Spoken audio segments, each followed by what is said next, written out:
got to be ready for any scenario. We should have a plan already in place for whatever we may be confronted with. Security for the conventions in Cleveland and Philadelphia has been unprecedented due to the volatile threat environment. Thousands of police and federal agents, including tactical teams and cops on bikes, aerial support, barriers and fences to restrict access to venues.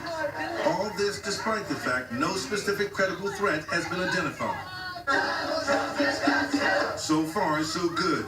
The protests in Cleveland were not marked by violence. But with the conventions back-to-back, no break in between, no one celebrating yet, not until Philadelphia is over. Because it's two very different venues, landscapes are much different. But a lot of the personnel that we're using in Cleveland also are being used in Philadelphia. Long hours for the troops. Are you going on to Philadelphia with us? I'm going to Philly and then on the Martha's Vineyard the next day. That's not a vacation. The president will be there, and that agent will be at his post. As a Trump motorcade arrives in the bowels of the Quicken Loans Arena, agents swarm out of the vehicles to protect the man of the hour. The opening act of the general election almost over. When is the moment that you'll breathe a little easier in Cleveland? Well, it usually takes about 24 hours after an event. So you gotta sleep on it. You got to sleep on it for a few hours. Only a few.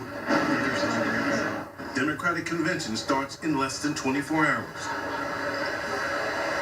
Thousands to protest, that's bigger than anything we saw in Cleveland, and the potential for mischief is much greater because of that. But because of the Pope visiting Philadelphia last fall, they say they're ready for anything. Let's hope so, Pierre Thomas. Thanks very much. We'll be right back after this from our ABC stations.